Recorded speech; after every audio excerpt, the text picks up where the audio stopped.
తెలుగు రాష్ట్ర రాజకీయాల్లో పవన్ కళ్యాణ్ గారి పేరు ఈరోజు మారుమోగుతోంది.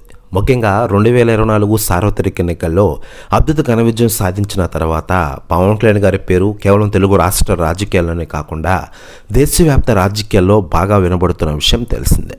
ముఖ్యంగా ఆంధ్రప్రదేశ్ని అభివృద్ధిపై ఆయన పరుగులు పెట్టిస్తున్నారు.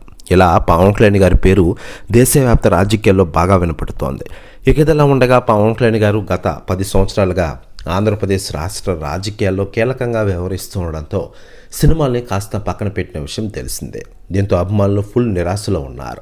ఇదిలా ఉండగా పవన్ కళ్యాణ్ గారికి ఇప్పటికే చాలామంది సెలబ్రిటీలు, రాజకీయ నాయకులు అప్పుడప్పుడు ఫోన్ చేస్తున్న విషయం తెలిసిందే. అయితే తాజాగా లేటెస్ట్గా అందుతున్న సమాచారం ప్రకారం మాజీ మంత్రి ఆర్కే రోజా గారు బాగా పొద్దుపోయిన తర్వాత పవన్ కళ్యాణ్ గారికి ఫోన్ చేశారట. ప్రస్తుతం ఇండస్ట్రీలో తెలుగు రాష్ట్ర రాజకీయాల్లో జరుగుతున్న పరిణామాల గురించి ఇరువురు చర్చించుకున్నట్లు తెలుస్తోంది. ప్రస్తుతం న్యూస్ కూడా తెగ వైరల్ అవుతోంది టోటల్ తెలుగు ఇండస్ట్రీలో.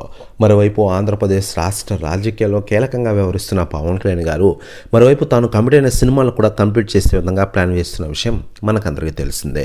ఇటీవలే హరిహర వీరమల్లు సినిమాని కంప్లీట్ చేసిన ఆయన ఈ సినిమాతో జూన్ 12న మొదటిసారిగా మన ముందుకు రాబోతున్న విషయం తెలిసిందే. అయితే కొన్ని కారణాల వల్ల అది వాయిదా పడింది. జూలైలో ఈ సినిమాని తిరిగి ప్రారంభిస్తారని, మళ్ళీ విడుదల తేదీని రిలీజ్ చేస్తారని ఒక న్యూస్ నెట్టింట్లో తెగ వైరల్గా మారుతోంది.